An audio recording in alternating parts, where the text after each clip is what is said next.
നമസ്കാരം. Commerce class റൂമിലേക്ക് സ്വാഗതം. നമ്മൾ കേരള യൂണിവേഴ്സിറ്റി ബികോം 6th സെമസ്റ്ററിൻ്റെ കോഓപ്പറേറ്റീവ് അക്കൗണ്ടിംഗ് ആണ് ഡിസ്കസ് ചെയ്തുകൊണ്ടിരിക്കുന്നത്. സെക്കൻഡ് മൊഡ്യൂളിൻ്റെ രണ്ടാമത്തെ പാർട്ടാണ് നമ്മൾ പറയാൻ പോകുന്നത്. രണ്ടാമത്തെ പാർട്ടിന് നമുക്ക് മാനേജ്മെൻറ്റ് ഓഫ് ഓവർ ഡ്യൂസ് എന്നാണ് അതിൻ്റെ ഒരു ഏരിയ ആയിട്ട് നമ്മൾ പറയാൻ പോകുന്നത്. മാനേജ്മെൻറ്റ് ഓഫ് ഓവർ ഡ്യൂസിനകത്ത് നമ്മൾ ആദ്യം പറയുന്നത് എന്താണ് ഓവർ ഡ്യൂ എന്നുള്ളതാണ്. വാട്ട് ഈസ് ഓവർ ഡ്യൂ എന്നുള്ളതാണ്. അപ്പോൾ ഏതൊരു ധനകാര്യ സ്ഥാപനങ്ങളിലും അവിടെ ഒരു ലോൺ എടുക്കുന്ന സമയത്ത്, അല്ലെങ്കിൽ ഒരു സ്ഥാപനം ഒരു ലോൺ കൊടുക്കുന്ന സമയത്ത് അവിടുത്തെ ഇൻട്രസ്റ്റും പ്രിൻസിപ്പൽ എമൗണ്ടും കൂടെ ചേർത്ത് അടച്ച് തീർക്കേണ്ടുന്ന ഒരു കാലാവധിയുണ്ട്. ആ കാലാവധിക്കുള്ളിൽ അടച്ചു തീരാത്ത എല്ലാത്തരം ലോണുകളെയും നമ്മൾ യഥാർത്ഥത്തിൽ പറയുന്നത് ഓവർ ഡ്യൂ എന്നാണ് പറയുന്നത്. അപ്പോൾ കാലാവധിക്കുള്ളിൽ അടച്ച് തീർക്കാത്ത ക്രെഡിറ്റ് ഫെസിലിറ്റി നമുക്ക് എന്ത് പറയാൻ പറ്റും? ഓവർ ഡ്യൂ എന്ന് പറയാൻ കഴിയും എന്നുള്ളതാണ്. അപ്പോൾ any amount due to the bank under any credit facility is overdue. അപ്പോൾ ഏതൊരു ക്രെഡിറ്റ് ഫെസിലിറ്റി വെച്ച് നോക്കുകയാണെങ്കിലും അപ്പോൾ കൃത്യസമയത്ത് അല്ലെങ്കിൽ ബാങ്ക് ഫിക്സ് ചെയ്തിട്ടുള്ള ഡ്യൂ ഡേറ്റിനുള്ളിൽ അടച്ച് തീർന്നിട്ടില്ല എങ്കിൽ അത്തരം ലോണുകളെ അല്ലെങ്കിൽ ക്രെഡിറ്റ് ഫെസിലിറ്റികളെ നമുക്ക് ഓവർ ഡ്യൂ എന്ന് പറയാൻ കഴിയും എന്നുള്ളതാണ്. അപ്പം നമുക്ക് ഈ ഓവർ ഡ്യൂ കൃത്യമായിട്ട് ഈ ബാങ്കുകൾക്ക് അല്ലെങ്കിൽ സഹകരണ സംഘങ്ങൾക്ക് പിരിച്ചെടുക്കാൻ കഴിയാത്തതിൻ്റെ കാരണം എന്ന് പറയുന്നത് ഇന്നാഡിക്വേറ്റ് ലീഗൽ ഫ്രെയിം വർക്കോ അതല്ലെങ്കിൽ ഇന്നാഡിക്വേറ്റ് ആയിട്ടുള്ള ഗവൺമെൻറ് സപ്പോർട്ടോ ആണ്. എന്നുവെച്ചാൽ ഈ ലോൺ റിക്കവറിക്ക് വേണ്ടിയിട്ട് കൃത്യമായിട്ടുള്ള ലീഗൽ ഫ്രെയിം വർക്ക് അതല്ലെങ്കിൽ ഗവൺമെൻറ് സപ്പോർട്ട് ഇല്ല എന്നുള്ളതാണ്. അതേപോലെ തന്നെ അവിടുത്തെ സോഷ്യോ പൊളിറ്റിക്കൽ എൻവയോൺമെൻറ്റും ഇതിനകത്ത് ഒരു പ്രധാനപ്പെട്ട കാരണമാണ്. അതുകൊണ്ടാണ് ഈ ലോൺ റിക്കവറി എന്ന് പറയുന്നത് കൃത്യമായി നടക്കാത്തത്. അപ്പോൾ ഈ ഒരു ഓവർ ഡ്യൂവുമായിട്ട് ബന്ധപ്പെട്ട ഒരു അനാലിസിസ് വളരെ കൃത്യമായി ചെയ്തെങ്കിൽ മാത്രമേ ഒരു സ്ഥാപനത്തിൻ്റെ ഒരു എഫിഷ്യൻസി അല്ലെങ്കിൽ ആ ഒരു എഫിഷ്യൻ്റ് ഓപ്പറേഷനിലെ ഏറ്റവും പ്രധാനപ്പെട്ട ഒരു ടൂളാണ് ഏതെന്ന് പറയുന്നത് അനാലിസിസ് ഓഫ് ഓവർ ഡ്യൂ എന്ന് പറയുന്നത്. ഇതൊരു ഇൻട്രൊഡക്ഷൻ ഫേസ് ആണ് കേട്ടോ. ഇനി നമ്മൾ പറയാൻ പോകുന്നതെന്ന് വെച്ചാൽ ഇത് ഈ ഓവർ ഡ്യൂവുമായി ബന്ധപ്പെട്ട് വരുന്ന ഒരു 3 ടേമുകളാണ്. ഈ ഓവർ ഡ്യൂവിനകത്ത് നമ്മൾ ഇൻട്രസ്റ്റ് ചേർക്കാറുണ്ട്. അപ്പം ഈ ഇൻട്രസ്റ്റ് ഓൺ ഓവർ ഡ്യൂസ് ഏതൊക്കെ തരത്തിലുള്ളതാണ് എന്നാണ് നമ്മളവിടെ പറഞ്ഞിട്ടുള്ളത്. ഇൻട്രസ്റ്റ് ഓൺ ഓവർ ഡ്യൂ എന്ന് പറയുന്നത് പ്രധാനമായിട്ടും 3 ടൈപ്പാണ്. അതിലൊന്ന് ഓവർ ഡ്യൂ ഇൻട്രസ്റ്റ്, രണ്ടാമത്തെ interest accrued and not overdue എന്ന് പറയും. ഇനി മൂന്നാമത്തത് interest accrued on overdue loans ആണ്.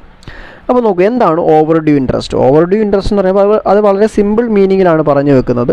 It is a interest accrued on account of loan that has fallen due during the year and was not paid till the end of the year. എന്ന് വെച്ചാൽ നമ്മൾ loan കൊടുക്കുന്നു, ആ loan കൊടുത്തിട്ട് ആ loan തിരിച്ചടയ്ക്കാനുള്ള സമയമായി, എന്നിട്ടും ആ വർഷത്തിൻ്റെ അവസാനം വരെയും ആ ലോൺ തിരികെ അടച്ചിട്ടില്ല, അതിൻ്റെ ഇൻട്രസ്റ്റ് ഒന്നും അടച്ചിട്ടില്ല. അങ്ങനെ വരുമ്പോൾ അതെന്താവും? ഓവർ ഡ്യൂ ആവും. ആ ഓവർ ഡ്യൂവിന്മേൽ ഉണ്ടാകുന്ന ഇൻട്രസ്റ്റിനെയാണ് നമ്മൾ വിളിക്കുക ഓവർ ഡ്യൂ ഇൻട്രസ്റ്റ് എന്ന് പറയും. അപ്പം ആ തിരിച്ചടയ്ക്കപ്പെടാത്ത എമൗണ്ടിലേക്ക് വരുന്ന ഇൻട്രസ്റ്റിനെ ഓവർ ഡ്യൂ ഇൻട്രസ്റ്റ് എന്ന് പറയും. ഇനി രണ്ടാമത്തത് interest accrued and not overdue. Interest accrued and not overdue എന്ന് പറയുന്നത് it is a interest outstanding on the loan, the date for the payment of which is not yet due on the date of balance sheet. എന്ന് വെച്ചാൽ ഒരു ലോണിൻ്റെ പുറത്തുള്ള interest outstanding ആയിട്ടുണ്ട്, പക്ഷേ the date of payment of which is not yet due on the date of balance sheet. പക്ഷേ balance ഷീറ്റിൻ്റെ date അടിസ്ഥാനപ്പെടുത്തി നോക്കുകയാണെങ്കിൽ അതെന്തായിട്ടില്ല? ഓവർ ഡ്യൂ ആയിട്ടില്ല എന്നുള്ളതാണ് കേട്ടോ. അപ്പം നമുക്ക് അറിയാമല്ലോ ബാലൻസ് ഷീറ്റ് ഡേറ്റ് എന്ന് പറയുന്നത് ചിലപ്പം മാർച്ച് 31 വെച്ചിട്ടായിരിക്കും നമ്മൾ ബാലൻസ് ഷീറ്റ് പ്രിപ്പയർ ചെയ്യുക. എന്നാൽ ഈ മാർച്ച് 31 വെച്ച് നോക്കുമ്പോൾ യഥാർത്ഥത്തിൽ അവിടെ എന്തായിട്ടുണ്ടാകത്തില്ല? അവിടെ ലോൺ ഓവർ ഡ്യൂ ആയിട്ടുണ്ടാകത്തില്ല എന്നുള്ളതാണ് കേട്ടോ. അപ്പോൾ അങ്ങനെ വരുന്ന ഇൻട്രസ്റ്റിനെ നമുക്ക് interest accrued and not overdue എന്ന് പറയാൻ പറ്റും. മൂന്നാമത്തെ point, last point, interest accrued on overdue loans ആണ്. എന്നുവെച്ചാൽ ഇവിടെ എന്തായിട്ടുണ്ട്? ഓവർ ഡ്യൂ ആയിട്ടുണ്ട് എന്നുള്ളതാണ് കേട്ടോ. അപ്പോൾ നോക്ക്, in the case of a loan the instalment of principal is overdue but the interest has been paid up to the due date എന്ന് വെച്ചാൽ എന്താണ്, അവിടെ ഇൻട്രസ്റ്റിൻ്റെ അടവ് കൃത്യമായി നടന്നിട്ടുണ്ട്, പക്ഷേ പ്രിൻസിപ്പൽ എമൗണ്ട് ഓവർ ഡ്യൂ ആയി കിടക്കുകയാണ്. എന്നുവെച്ചാൽ ഒരു പ്രത്യേക സ്പെസിഫിക് ഡേറ്റ് എടുത്ത് നോക്കുകയാണെങ്കിൽ ആ ഡേറ്റ് വരെയുള്ള ഇൻട്രസ്റ്റ് എന്ത് ചെയ്തിട്ടുണ്ട്, ഓവർ ഡ്യൂ ആയിട്ടില്ല, അത് കൃത്യമായി അടഞ്ഞു പോകുന്നുണ്ട്. പക്ഷേ പ്രിൻസിപ്പൽ എമൗണ്ട് അടയുന്നില്ല, അത് എന്തായിട്ട് മാറി, ഓവർ ഡ്യൂ ആയിട്ട് മാറി എന്നുള്ളതാണ്. അപ്പോൾ the interest accrued subsequently up to the balance sheet date shall be classified under interest accrued but not overdue എന്ന് വെച്ചാൽ, അപ്പോൾ അങ്ങനെ ഉള്ള ലോണിൻ്റെ പുറത്ത് ബാലൻസ് ഷീറ്റ് ഡേറ്റ് എന്നാണോ അന്ന് വരെ നമ്മൾ ഈടാക്കുന്ന ഇൻട്രസ്റ്റിനെ നമുക്ക് എന്ത് പറയാൻ പറ്റും, interest accrued on overdue loans എന്ന് പറയാൻ കഴിയും. അപ്പോൾ ഇത്രയാണ് നമ്മൾ ആ ഓവർ ഡ്യൂമായിട്ട് ബന്ധപ്പെട്ട് പറയുന്ന കാര്യങ്ങൾ. ഇനി സാധാരണ പരീക്ഷയ്ക്ക് ചോദിക്കുന്ന ഒരു ചോദ്യമാണ് causes of over due in cooperatives എന്ന് വെച്ചാൽ കോഓപ്പറേറ്റീവ് സ്ഥാപനങ്ങളിലെ ഓവർ ഡ്യൂ ഉണ്ടാകുന്നതിൻ്റെ പ്രധാനപ്പെട്ട കാരണങ്ങൾ എന്തൊക്കെയാണ് എന്നുള്ളതാണ്. എന്തൊക്കെയാണ് പ്രധാനപ്പെട്ട കാരണങ്ങൾ നോക്കൂ. Lack of will and discipline among the farmer borrower എന്ന് വെച്ചാൽ ഈ കടം വാങ്ങുന്ന ആ കർഷകന് കൃത്യമായിട്ട് ഇത് തിരിച്ചടയ്ക്കാനോ കൊണ്ടുള്ള എന്തില്ല, ഒരു വില്ലില്ല, അല്ലെങ്കിൽ കൃത്യമായിട്ടുള്ള ഡിസിപ്ലിൻ ഉണ്ടാകുന്നില്ല. രണ്ടാമത്തത് ഡെഫിഷ്യൻസി ഓഫ് ലെൻഡിങ് പോളിസി എന്ന് വെച്ചാൽ ഒരു സ്ഥാപനത്തിൻ്റെ കൊടുക്കൽ നയമുണ്ട് എന്ന് വെച്ചാൽ ഈ ലോൺ കൊടുക്കുന്നതിൻ്റെ ഒരു നയമുണ്ട്. ആ ലോൺ കൊടുക്കുന്ന നയങ്ങളിൽ ചില ഡെഫിഷ്യൻസീസ്, പോരായ്മകളുണ്ട്. മൂന്നാമത്തെ apathy of the management to take quick action against defaulting members എന്ന് വെച്ചാൽ നമ്മൾ പറഞ്ഞല്ലോ, ഇത് കൂടുതലും സഹകരണ സംഘങ്ങൾ നയിക്കുന്നത് ചില രാഷ്ട്രീയ പാർട്ടികളാണ്. അപ്പോൾ ഈ രാഷ്ട്രീയ പാർട്ടികളുമായിട്ട് ചേർന്ന് നിൽക്കുന്ന ആളുകളായിരിക്കാം അവിടുത്തെ മെമ്പേഴ്സ് എന്ന് പറയുന്നത്. അപ്പോൾ ആരെങ്കിലും ഒരാളൊരു ലോൺ എടുത്തിട്ട് ഈ ലോണ് മുടക്കം വരുത്തി കഴിഞ്ഞാൽ ആ മുടക്കിയ ആൾ ആ പാർട്ടിക്ക് വേണ്ടപ്പെട്ട ഒരാളാണ് എങ്കിൽ അയാൾക്കെതിരെ പെട്ടെന്നൊരു ആക്ഷൻ അവിടെ ഉണ്ടാവത്തില്ല എന്നുള്ളതാണ്. അപ്പോൾ അങ്ങനെ ഈ എമൗണ്ട് അവിടെ കിടന്ന് പെരുകും. അങ്ങനെയാണ് നമുക്കിത് ഓവർ ഡ്യൂ ആവുന്നത് കേട്ടോ. അടുത്ത point, attitude and policies of the state government which discourage repayment of loan in time എന്ന് വെച്ചാൽ എന്താണ്, ഈ സ്റ്റേറ്റ് ഗവൺമെൻറ് അല്ലെങ്കിൽ സംസ്ഥാന ഗവൺമെൻറ്റിൻ്റെ ആറ്റിറ്റ്യൂഡും പോളിസീസും ഒക്കെ വെച്ച് നോക്കുമ്പോൾ ഈ ലോൺ കൃത്യസമയത്ത് തിരിച്ചടയ്ക്കാനെ കൊണ്ട് ആർക്കൊരു കറേജസ് കൊടുക്കുന്നില്ല, ഈ ഫാർമേഴ്സിന് ഒരു കറേജസ് കൊടുക്കുന്നില്ല, ധൈര്യം കൊടുക്കുന്നില്ല. പിന്നെ അടുത്ത loss of products due to natural calamities. ഇപ്പോൾ കർഷകരാകുമ്പോൾ ചിലപ്പോൾ പിന്നെ ഈ കൃഷി ആവശ്യങ്ങൾക്ക് വേണ്ടിയിട്ടായിരിക്കും ഈ ലോൺ എടുക്കുന്നത്. അപ്പോൾ നാച്ചുറൽ കലാമിറ്റീസ് ഒക്കെ ഉണ്ടാകുന്ന സമയത്ത് അവർക്ക് ഹെവി ലോസ് ഉണ്ടാകും. അപ്പോൾ ആ സമയങ്ങളിൽ അവർക്ക് തിരിച്ചടവ് മുടങ്ങും.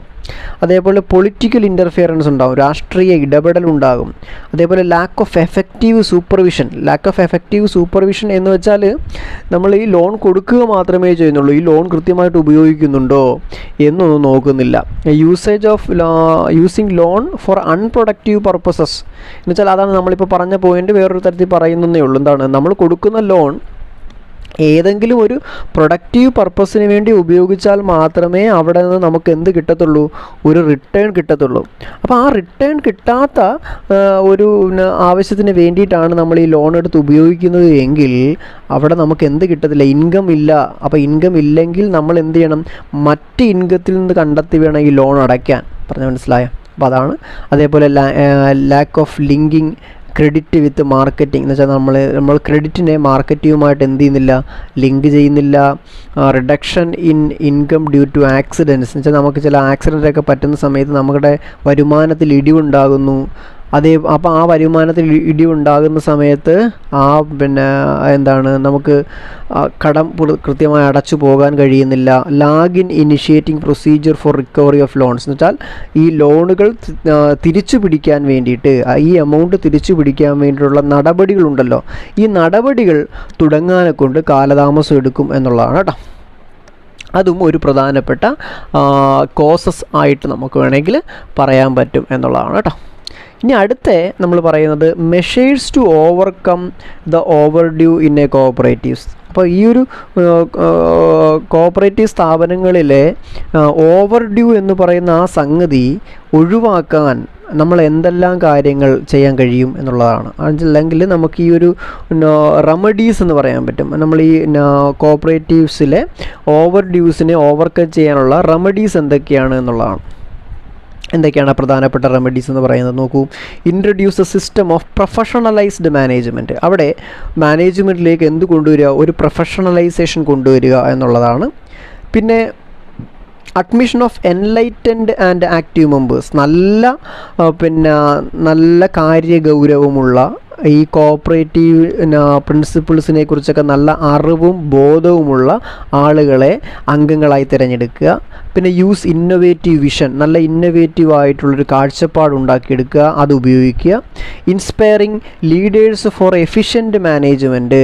ലീഡേഴ്സിനെ നല്ലൊരു എഫിഷ്യൻറ്റ് മാനേജ്മെൻറ്റ് ഉണ്ടാക്കിയെടുക്കാനെ കൊണ്ട് അവരെ ഇൻസ്പയർ ചെയ്യിക്കുക. അതേപോലെ avoid the interference of politicians in the matter of recovery. റിക്കവറിയുമായി ബന്ധപ്പെട്ട കാര്യങ്ങളിൽ പരമാവധി രാഷ്ട്രീയക്കാരെ ഒഴിവാക്കി നിർത്തുക. Effective supervision of the utilisation of loans എന്ന് വെച്ചാൽ ലോൺ കൊടുക്കുക മാത്രം ചെയ്താൽ പോരാ, ആ ലോൺ ആ പറഞ്ഞിട്ടുള്ള കാര്യങ്ങൾക്ക് തന്നെയാണ് ഉപയോഗിക്കുന്നത് എന്ന് സൂപ്പർവിഷനിലൂടെ ഉറപ്പുവരുത്തുക. Intimate the defaulter through oral reminders എന്ന് പറഞ്ഞാൽ നമ്മൾ ഈ തവണകൾ മുടങ്ങുന്ന ആളുകൾക്ക് കൃത്യമായിട്ടുള്ള എന്ത് കൊടുക്കുക, ആദ്യം ഒരു ഓറൽ റിമൈൻഡർ കൊടുക്കുക. ഓറൽ റിമൈൻഡർ കൊടുത്തതിന് ശേഷം എന്നിട്ടും അടയ്ക്കാൻ പറ്റുന്നില്ല എങ്കിൽ follow them up with return reminder. അതിന് ഓറൽ റിമൈൻഡറിന് ശേഷം അവർക്ക് എന്ത് കൊടുക്കുക, റിട്ടേൺ റിമൈൻഡർ കൊടുക്കുക എന്നുള്ളതാണ്. ഇതൊക്കെ പരീക്ഷയ്ക്ക് ചോദിക്കാൻ പറ്റിയൊരു സാധനങ്ങളാണ്. ഇനി നമ്മൾ പറയുന്നതെന്ന് വെച്ചാൽ അവിടെ 2 മാർക്കിന് ചോദിക്കാൻ പറ്റിയ 2 കാര്യങ്ങളാണ്. ഒന്ന് നോൺ പെർഫോമിംഗ് അസറ്റ് NPA എന്ന് പറയും, രണ്ടാമത് ഔട്ട് ഓഫ് ഓർഡർ സ്റ്റാറ്റസ് എന്ന് പറയാൻ കഴിയും. അപ്പോൾ എന്താണ് നോൺ പെർഫോമിംഗ് അസറ്റ്? ഇതൊക്കെ നമ്മൾ 4th സെമസ്റ്ററിൻ്റെ കോർപ്പറേറ്റ് അക്കൗണ്ടിങ്ങിൽ പഠിച്ചിട്ടുണ്ട്. എന്താണ് NPA? NPA എന്ന് വെച്ചാൽ എന്താണ്? തുടർച്ചയായി 90 ദിവസങ്ങളിൽ കൂടുതൽ യാതൊരു തരത്തിലുള്ള ഇൻകവും ഉണ്ടാക്കിയെടുക്കാത്ത തരം അസറ്റുകളെ നമുക്ക് എന്ത് പറയാൻ പറ്റും? നോൺ പെർഫോമിംഗ് അസറ്റ് എന്ന് പറയാൻ പറ്റും എന്നുള്ളതാണ്. എന്ന് വെച്ചാൽ അവിടെ അത്തരം ഒരു അസറ്റിൽ നിന്ന് നമുക്ക് യാതൊരു തരത്തിലുള്ള എന്തും കിട്ടുന്നില്ല, ഇൻകവും ജനറേറ്റ് ചെയ്യുന്നില്ല എന്നുള്ളതാണ്. അങ്ങനെ ഇൻകം ജനറേറ്റ് ചെയ്യാത്ത അസറ്റുകളെ നമുക്ക് എന്ത് പറയാൻ പറ്റും? നോൺ പെർഫോമിംഗ് അസറ്റ് എന്ന് പറയാൻ പറ്റും. ഇനി അടുത്ത ഇതെന്ന് പറയുന്നത് ഔട്ട് ഓഫ് ഓർഡർ സ്റ്റാറ്റസ് ആണ്. ഔട്ട് ഓഫ് ഓർഡർ സ്റ്റാറ്റസ് എന്ന് വെച്ചാൽ എന്താണ്? ഔട്ട് ഓഫ് ഓർഡർ സ്റ്റാറ്റസ് എന്താണ്?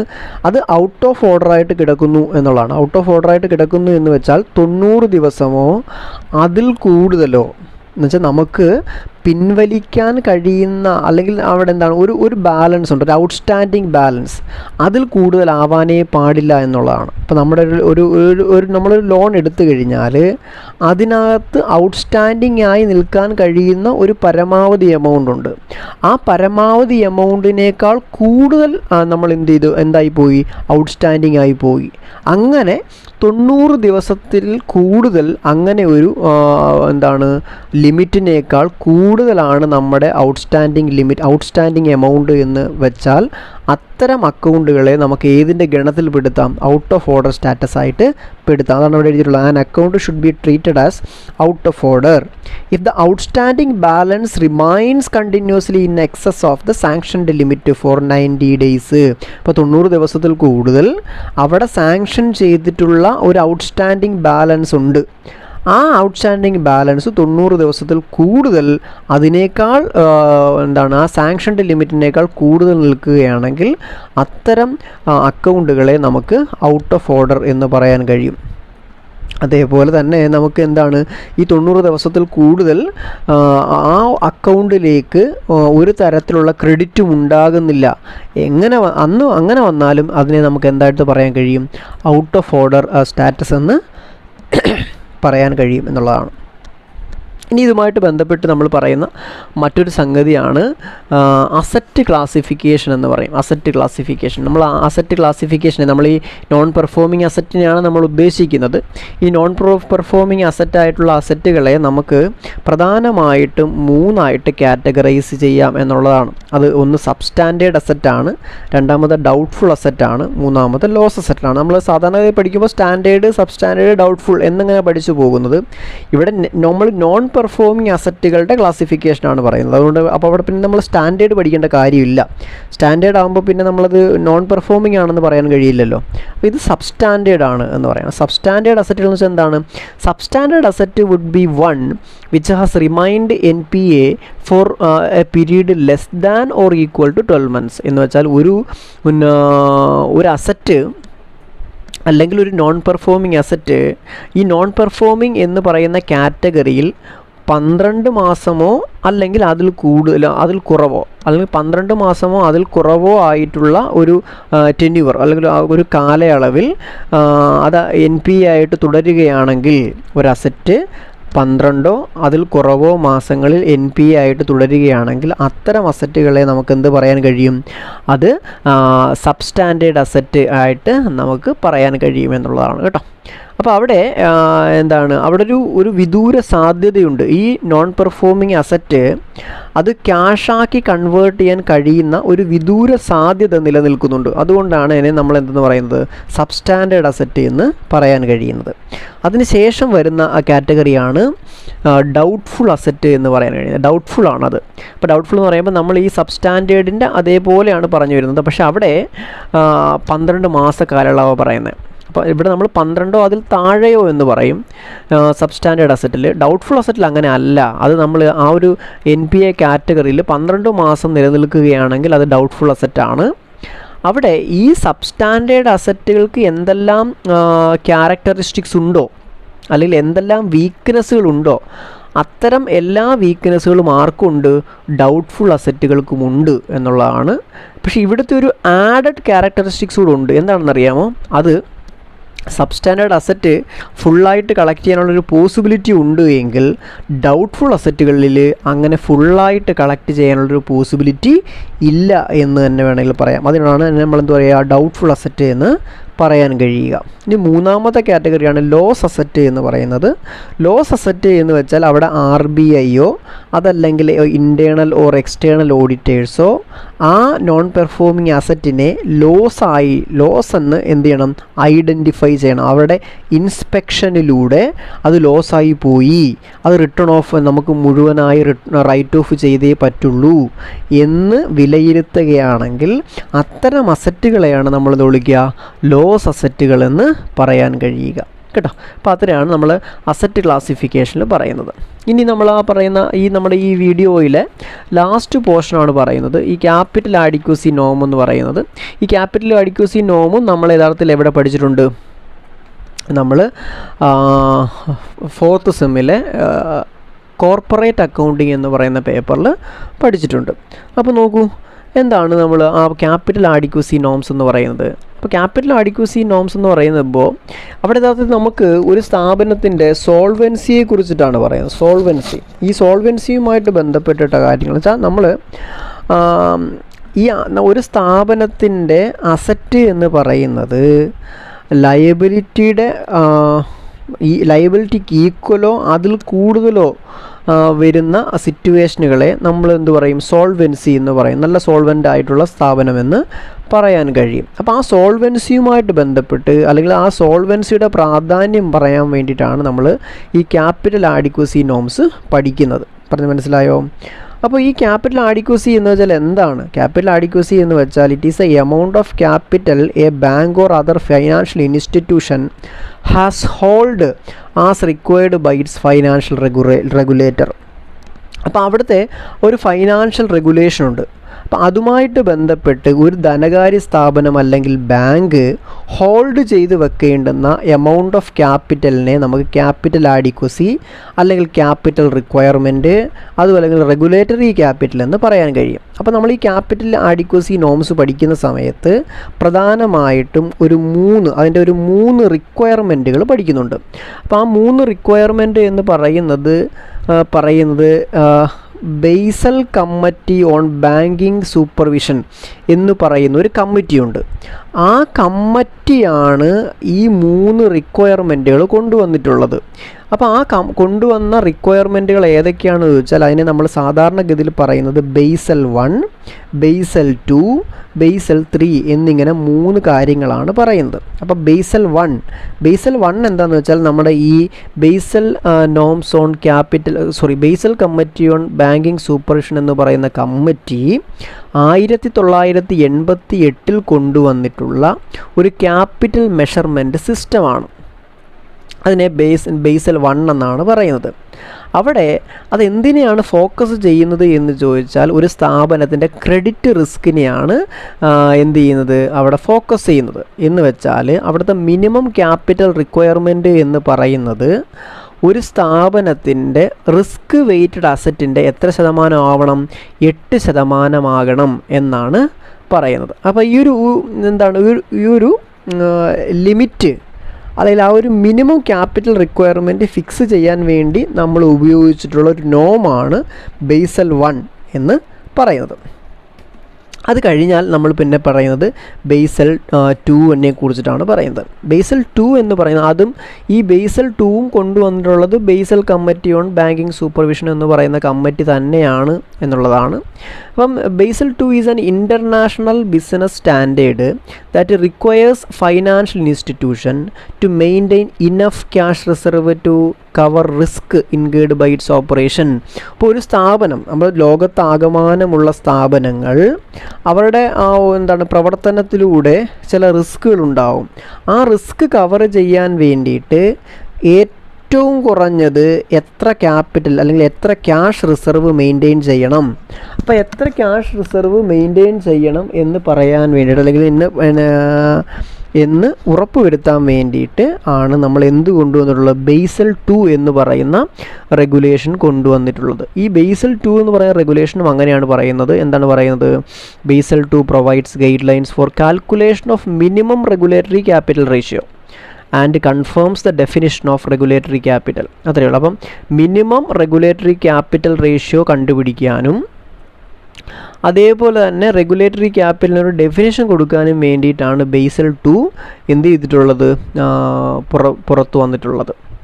അവസാനത്തെയാണ് ബേസൽ 3 എന്ന് പറയുന്നത്. Basel 3 is a global voluntary regulatory framework on banking capital adequacy, stress testing and market liquidity risk. അപ്പോൾ മാർക്കറ്റ് ലിക്വിഡിറ്റി റിസ്ക്കുമായിട്ട് ബന്ധപ്പെട്ടും സ്ട്രെസ് ടെസ്റ്റിങ്ങുമായിട്ട് ബന്ധപ്പെട്ടും ബാങ്ക് ക്യാപിറ്റൽ ആഡിക്വസിയുമായിട്ട് ബന്ധപ്പെട്ടുമുള്ള ഒരു ഗ്ലോബൽ വോളണ്ടറി റെഗുലേറ്ററി ഫ്രെയിംവർക്കാണ് എന്തെന്ന് പറയുന്നത് ബേസൽ 3 എന്ന് പറയുന്നത്.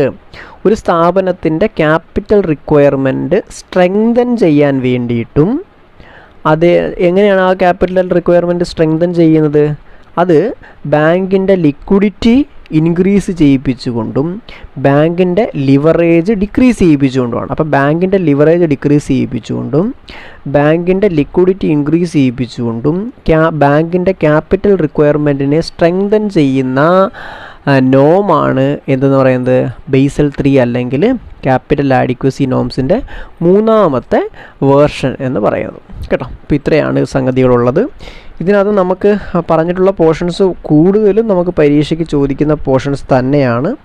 ഈ ബേസൽ അക്കോർഡ്സ് മാത്രമാണ് നമുക്ക് പലപ്പോഴും ചോദിച്ച് കാണാത്തത്.